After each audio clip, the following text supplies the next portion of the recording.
చరిత్ర సృష్టించేందుకు ఏపీ తెలంగాణ రాష్ట్రాలు పోటీ పడుతున్నాయి. భారీ పెట్టుబడులను ఆకర్షించే దిశగా చర్యలు తీసుకుంటున్నాయి. విశాఖలో ఏఐ డేటా సెంటర్ ఏర్పాటు చేసేందుకు గూగుల్ సంస్థ ముందుకొచ్చింది. ఇటు ఫ్యూచర్ సిటీలో పెట్టుబడులు పెట్టేందుకు అమెజాన్ సంస్థ ముందుకొచ్చింది. ఇరు రాష్ట్రాలు అందుకు ఒప్పందాలు కూడా కుదుర్చుకున్నాయి. డేటా సెంటర్ల ఏర్పాటుకు ప్రధానంగా విశాలమైన భూమి, విద్యుత్ సరఫరా, నీటి సరఫరా వంటి మౌలిక వస్తువులు ఖచ్చితంగా కావాలి. ప్రస్తుత పరిస్థితుల్లో వర్షాలు సకాలంలో కురవటం లేదు. మరి ఈ నేపథ్యంలో విద్యుత్ సరఫరా, నీటి సరఫరా నిరంతరాయంగా అందించడం అనేది సాధ్యమవుతుందా? డేటా సెంటర్లకు కావాల్సిన వస్తువులు అందజేస్తే స్థానికంగా ఉన్న ప్రజల సంగతి ఏంటి? అసలు డేటా సెంటర్ ఏర్పాటుకు 10 ఏళ్లు ఎందుకు? డేటా సెంటర్ల ఏర్పాటు వల్ల ఎలాంటి ప్రయోజనాలు ఉన్నాయి? స్థానిక యువతకు ఉద్యోగ అవకాశాలు మెరుగవుతాయా? డేటా సెంటర్ల కోసం ప్రత్యేక విద్యుత్ గ్రిడ్ అవసరమా? ఏఐ క్లౌడ్ కంప్యూటింగ్ విస్తరణతో డేటా సెంటర్లకు మరింత డిమాండ్ ఉంటుందా? వస్తువులు కల్పించలేక వచ్చిన అవకాశాన్ని కూడా వదిలేస్తున్న పరిస్థితి ఉందా? ఇప్పుడు ఇదే అంశాలపై చర్చలు నడుస్తున్నాయి.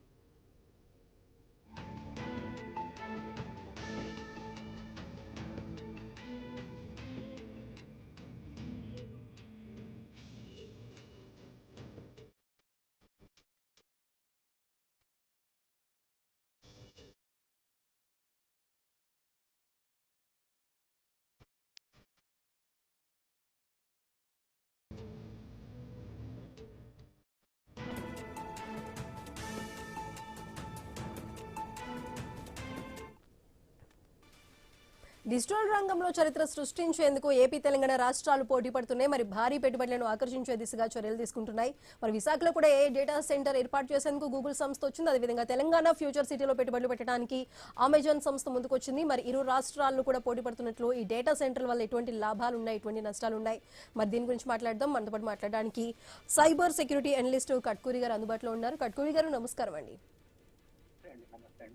సో సార్, ఇటు ఓవరాల్ గా డేటా సెంటర్ అంటే మనకి ముఖ్యంగా కావాల్సింది ఇటు ల్యాండ్, పవర్, వాటర్. దీంట్లో ల్యాండ్ అంటే మన దగ్గర ఇటు ఏపీలో కావచ్చు, తెలంగాణలో కావచ్చు ల్యాండ్ అయితే ఇవ్వగలుగుతున్నారు. కానీ అదే విధంగా ఇటు వాటర్ సప్లై కావచ్చు, లేదంటే విద్యుత్ సరఫరా కావచ్చు నిరంతరాయంగా, ఇవన్నీ కూడా పాసిబిలిటీ అవుతాయా? అసలు ఇంపాక్ట్ ఏ విధంగా ఉంటుందండి అసలు ఈ డేటా సెంటర్ల ఇంపాక్ట్ అనేది?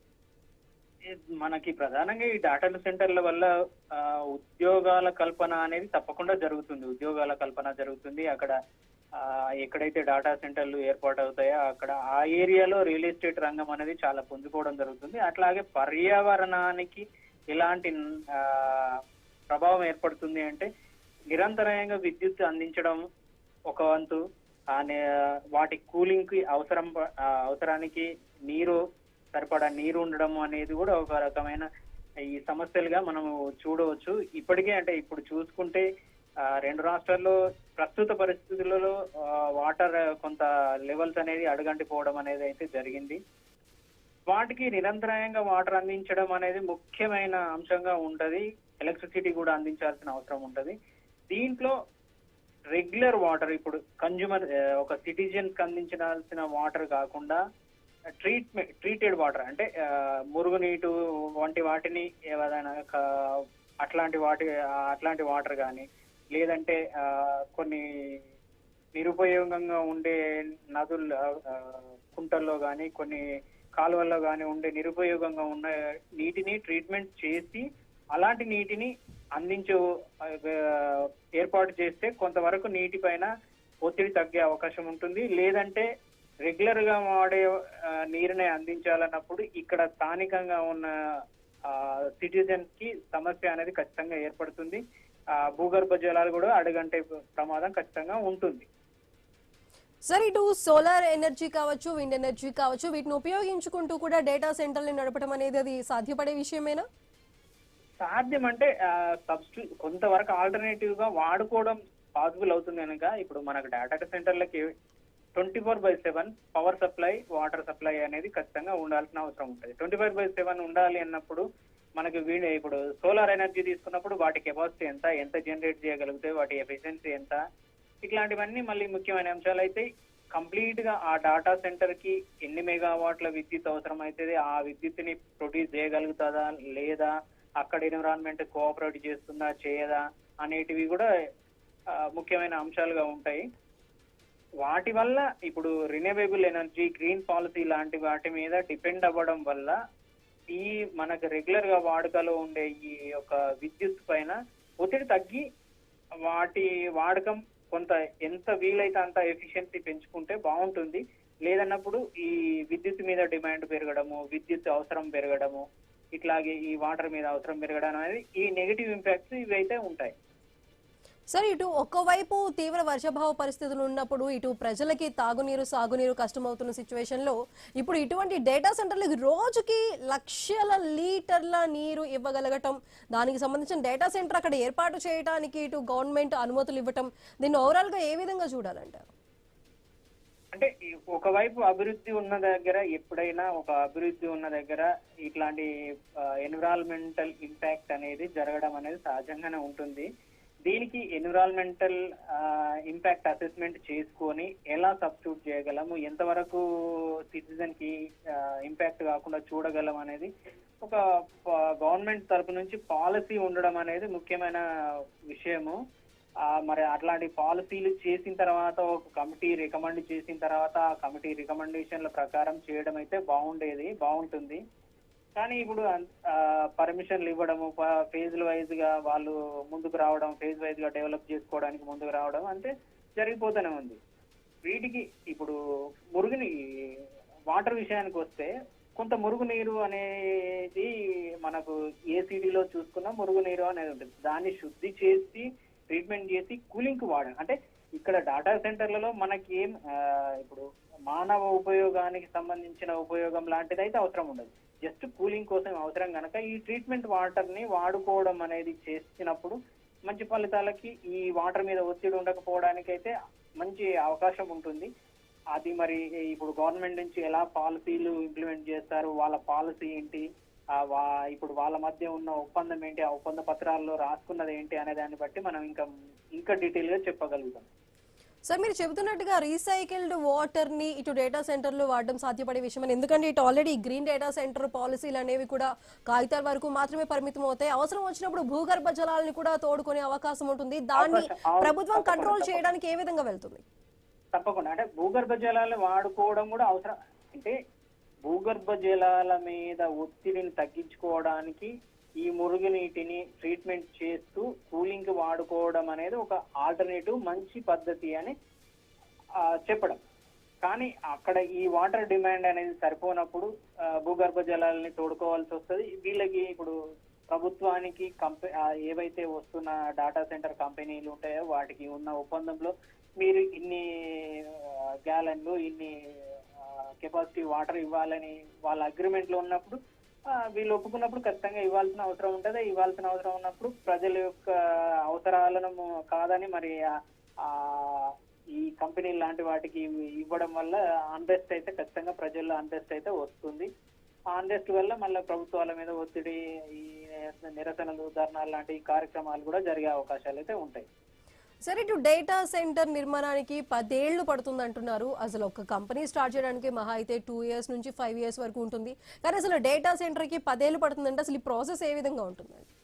అంటే దీంట్లో ఫేజ్ వైజ్ చేసుకుంటారు కదా. అంటే ల్యాండ్ అక్విజిషన్ వస్తుంది, ఫస్ట్ ల్యాండ్ అక్విజిషన్ తీసుకుంటారు. ల్యాండ్ అక్విజిషన్ తర్వాత 1 by 1 ఈ క్లియరెన్స్లు, ఎలక్ట్రికల్, ఎన్విరాన్మెంటల్ క్లియరెన్స్లు, ఎలక్ట్రికల్ క్లియరెన్స్లు, ఇట్లా వేరియస్ టైప్ ఆఫ్ మౌలిక వసతులకు సంబంధించిన అవసరాలని, కేబుల్లని, ఇలాంటి వాటిని ఏర్పాటు చేసుకోవడానికి కొంత టైం పడుతుంది. అందువల్ల దశల వారీగా వాళ్ళు ఫేజ్ 1, ఫేజ్ 2 అని, ఫేజ్ 3 అని అలాగా వాళ్ళకి అవసరాలకు అనుగుణంగా చేసుకోవడం జరుగుతుంది. దీనివల్ల కొంత టైం పడుతుంది. ఈ ఒకేసారి అంటే ఒకేసారి చేయలేరు కనుక దశల వారీగా చేయడానికి సాధ్యపడుతుంది. అందుకు కొంత టైం పడుతుంది. సార్, మీరు అంటున్నట్టు డేటా సెంటర్ వల్ల లాభాలు, ఉద్యోగాలు పెరుగుతూ ఉంటాయి, స్థానికంగా కూడా అంటున్నారు. కానీ ఓవరాల్ గా చూసుకుంటే ఇప్పుడున్న డేటా సెంటర్ ఒకటి 10 ఏళ్లలో నిర్మాణం అయినప్పటికీ కూడా కేవలం నిర్మాణ రంగంలో మాత్రమే ఇటు స్థానికుల్ని ఉపయోగించుకోవడానికి వీలవుతుంది తప్ప నిజంగా ఒకసారి డేటా సెంటర్ అయిన తర్వాత అసలు స్థానిక యువతకి ఉద్యోగం అనేది అసలు ఏ కోణంలో కనిపిస్తుందండి? స్థానిక యువతకి ఉద్యోగం ఏ కోణంలో అంటే, ఇది మనం మళ్ళీ ఇంతకు ముందు అనుకున్నట్టే ఇప్పుడు గవర్నమెంట్ పాలసీ ఏంటి, స్థానికులకే ఉద్యోగాలు ఇవ్వాలనే వాళ్ళ అండర్స్టాండింగ్ లో, వాళ్ళ మెమోరాండం ఆఫ్ అండర్స్టాండింగ్ లో పెట్టుకోవడం లాంటివి చేసినప్పుడు ఖచ్చితంగా స్థానిక యువతకే ఉద్యోగాలు కల్పించాలనేది స్థానిక యువతలో అంటే స్థానిక యువత స్కిల్డ్ లేకున్నా ఇవ్వాలంటే అట్లా కాకుండా సార్ మళ్ళీ మీతో మాట్లాడతారండి. మనతో పాటు మాట్లాడడానికి డేటా ఇంజనీర్ బొడ్డేటి ప్రభాకర్ గారు అందుబాటులోకి వచ్చారు. ప్రభాకర్ గారు నమస్కారం అండి. మేడం నమస్తే అండి. Good afternoon. సో ప్రభాకర్ గారు, ఇటు ఓవరాల్ గా డిజిటల్ రంగంలో ముందుకు వెళ్ళాలంటూ కూడా ఒక కొత్త అడుగైతే వేస్తుంది డేటా సెంటర్ల నిర్మాణం, ఇటు ఏపీ కావచ్చు తెలంగాణ కావచ్చు. కానీ వీటి వల్ల చాలా వెనక చూసుకున్నట్లయితే ఇటు పవర్ కావచ్చు, వాటర్ కావచ్చు, ల్యాండ్ కావచ్చు, చాలా సమస్యలు కనిపిస్తూనే ఉన్నాయి. సో ముఖ్యంగా వాటర్, పవర్, దీనికి సంబంధించి సమ్మర్ సీజన్ వస్తే సామాన్య ప్రజలకి తాగునీరు దొరకట్లేదు, కొన్ని చోట్ల సాగునీరు దొరకట్లేదు. అటువంటిది డేటా సెంటర్లకి కొన్ని లక్షల గ్యాలన్ల వాటర్ పర్ డే కూడా వాడకం ఎక్కువ ఉంటుంది. మరి అలాంటప్పుడు అటువంటి డేటా సెంటర్ల నిర్మాణం అక్కడ ఉండే ప్రాంత ప్రజలకి ఇది వరం అనుకోవచ్చా, శాపం అనుకోవచ్చా? మేడం బేసికల్ గా ప్రతి ప్రాజెక్ట్ కి మనకి పాజిటివ్స్ ఉంటాయి మేడం, నెగిటివ్స్ ఉంటాయి మేడం. ఓకే, ఇప్పుడు మనం అందరూ ఆర్టిఫిషియల్ ఇంటెలిజెన్స్ మీద నడుస్తున్న యుగంలో ఉన్నాం మేడం. ఓకే, సో డేటా సెంటర్లు అనేవి యాక్చువల్ గానే మనకి ఇప్పుడు ఆధునిక డిజిటల్ ఆర్థిక వ్యవస్థకు మూడు స్తంభం, లైక్ వెన్నెముక లాంటివి madam. Say for example AI కానీ, ఈ క్లౌడ్ కంప్యూటింగ్, డేటా స్టోరేజ్, ఈ విస్తరణలతో వీటికి బాగా డిమాండ్ పెరిగింది మేడం. సో మీరు అన్నట్టు ఫస్ట్ మనం లాభాలు ఏమన్నా చూసుకుంటే madam, first investment madam, investments, next financial growth. Say for example Vizag తెలంగాణలో మనకి అమెజాన్ ఒక 60,000 కోట్లతోటి, గూగుల్ ఒక 135,000 కోట్లతోటి ప్రాజెక్టులు స్టార్ట్ చేశాయి మేడం. సో ఈ స్టార్ట్ చేసినప్పుడు మనకి బేసికల్ గా కన్స్ట్రక్షన్, ఇప్పుడు ఈ కన్స్ట్రక్షన్ దశలో మనకి వేలాదిగా ఉద్యోగాలు వస్తాయి మేడం. అండ్ అగైన్ వన్స్ అది అయినప్పుడు ఆపరేషన్స్ లోని మల్టీ స్కిల్స్, సాఫ్ట్వేర్ లో చేస్తున్న multi skills like hardware technicians కానీ, ఇంజనీర్స్ కానీ, సెక్యూరిటీ రిలేటెడ్ ఇంజనీర్స్ కానీ, ఓకే, సాఫ్ట్వేర్ రిలేటెడ్ ఇంజనీర్స్ కానీ, చాలా జాబ్స్ మనకి ప్రత్యక్షంగా పరోక్షంగా ఉంటాయి మేడం. అండ్ అగైన్ వన్స్ మీకు డేటా సెంటర్ స్టార్ట్ అయితే దాని పక్కన రియల్ ఎస్టేట్ కానీ, ఆ లాజిస్టిక్స్ కానీ, ఓకే, ఆ సప్లైర్ ఇండస్ట్రీలో మనకి చాలా మటుకు అవకాశాలు ఉంటాయి మేడం. అంటే స్థానిక యువతకు కొద్దిగా, నార్మల్ గా వైజాగ్ లో ఉన్న వాళ్ళకి, అక్కడ పరిసర ప్రాంతాల్లో ఉన్న వాళ్ళకి కొద్దిగా అడ్వాంటేజ్ ఉంటుంది మేడం. సో మీరు అన్నట్టు ఎస్, కన్జంప్షన్ మనకి వాటర్ కన్జంప్షన్, పవర్ కన్జంప్షన్ చాలా ఎక్కువ ఉంటుంది మేడం. ఎందుకంటే డేటా సెంటర్స్ అనేవి చాలా పవర్ ని కన్జ్యూమ్ చేస్తాయి. ఇప్పుడు సే ఫర్ ఎగ్జాంపుల్ ఏంటంటే మనకి ఇప్పుడు కొన్ని వేల బిలియన్ వాటర్ అవసరం అవుతుంటది మేడం. సో దాన్ని మనకి రీసైక్లింగ్ ద్వారా మనం సేవ్ చేసుకోవచ్చు. అండ్ అగైన్ సోలార్ పవర్ ద్వారా మనం కొద్దిగా ఎలక్ట్రిసిటీని మనం యూజ్ చేసుకోవచ్చు మేడం. సో ప్రభాకర్ గారు, ఇటు ఆల్రెడీ గ్లోబల్ మార్కెటింగ్ లో ఈ ఎయిర్ కూలింగ్ కి సంబంధించి క్లోజ్డ్ లోపు లిక్విడ్ కూలింగ్ ఇటువంటివన్నీ కూడా చాలా వస్తున్నాయి. కానీ ఇప్పటికీ కంపెనీలు ఖర్చు తగ్గించుకునే విధానంలో భాగంగానే ఇటు పాత వాటర్ కూలింగ్ సిస్టమ్ నే వాడుతున్నాయి. దానివల్ల రాబోయే కాలంలో మరింత ముప్పు పొంచి ఉందనే వాదనలు వస్తున్నాయి. దానికి సంబంధించి మీరేం చెప్తారండి? అదే మేడం, ఇప్పుడు బ్యాలెన్స్ చూపించడానికి కొన్ని యాక్చువల్గా ఏంటంటే మనకి కొద్దిగా అడ్వాంటేజ్ కావాలంటే సస్టైనబుల్ డెవలప్మెంట్ కానీ, ఈ రెన్యూవబుల్ ఎనర్జీ కానీ, వాటర్ కన్జర్వేషన్ కానీ తప్పనిసరిగా వాడాలి మేడం. లేకపోతే మీరు అన్నట్లు కొద్దిగా మనకి చాలా ప్రాబ్లమ్స్ అంటూ వస్తాయి మేడం. మరి ఇప్పుడు టెక్నాలజీ పరంగా చూసుకున్నట్లయితే ఇటువంటి మన భారతదేశం లాంటి ప్రాంతాల్లో కావచ్చు, లేదంటే ఇటు మనం ఏపీ తెలంగాణ రెండు తెలుగు రాష్ట్రాలు కూడా కావచ్చు, కొంచెం వాతావరణ పరిస్థితులు కాస్త భిన్నంగా ఉంటాయి. ఇటు డేటా సెంటర్లకు అవసరమైనటువంటి విద్యుత్ మనకి నార్మల్ గా సమ్మర్ లోనే ఒక సామాన్యుడికి కరెంట్ ఇవ్వాల్సిన విషయంలోనే, అదేవిధంగా రైతులకి కరెంట్ ఇవ్వాల్సిన విషయంలోనే కరెంటు కోతలు మనం చాలా సార్లు చూస్తూ ఉంటాం. అటువంటిది ఇప్పుడు దీనికి సంబంధించి అసలు ఇంటరప్టెడ్ కరెంట్ అందించడం కావచ్చు, అదేవిధంగా నీటి వనరులు కూడా పూర్తి అందించడం కావచ్చు, ఇది ఓవరాల్ గా వర్కౌట్ అవుతుందంటారా?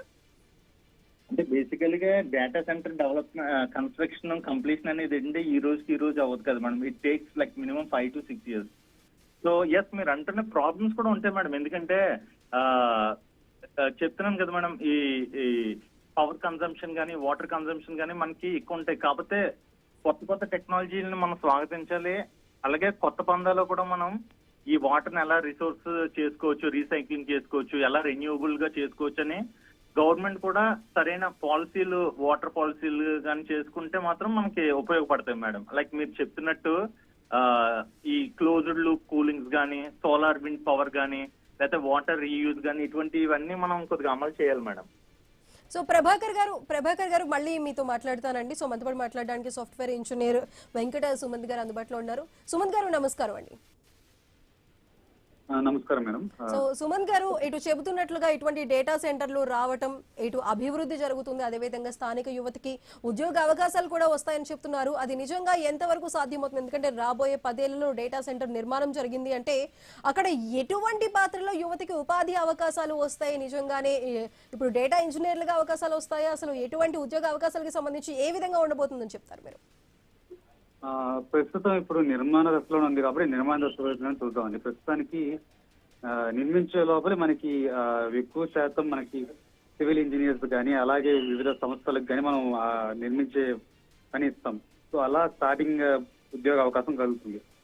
వన్స్ ది సెటప్ అయిన తర్వాత లైక్ 10 years పడుతుందని చెప్పేసి ఒక టైం లైన్ ఇచ్చారు. ఇంకా ఎక్కువ పట్టచ్చు, కానీ 10 years టైం లైన్ పెట్టేది. ఆ టైం లైన్ లో కూడా మనం ఏదైతే రిసోర్సెస్, వాటర్ రిసోర్సెస్ కానీ, పవర్ రిసోర్సెస్ కానీ, అలాగే హ్యూమన్ రిసోర్సెస్ కానీ, ఈ 3 రిసోర్సెస్ కానీ మనం సెటప్ చేసుకోగలిగితే, ప్రభుత్వం కల్పించినా కానీ లేదా ఆ పర్టికులర్ డేటా సెంటర్ వాళ్ళు సొంతంగా చేసుకున్నా కానీ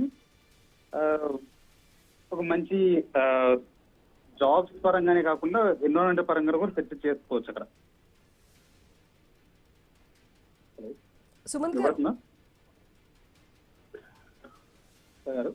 సుమంత్ గారు వినిపిస్తుందండి.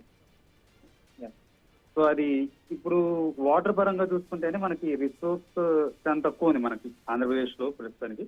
ఆ వాటర్ ని రీసైక్లింగ్ వే, అలాగే మనకి సీ స్టోర్ మన దగ్గరలో ఉంది, అంటే సముద్రం దగ్గరలోనే ఉంది. ఆ సముద్రం వాటర్ ని ఇప్పుడు మంచినీళ్ళగా మార్చే చాలా ప్రాసెసెస్ ఉన్నాయి.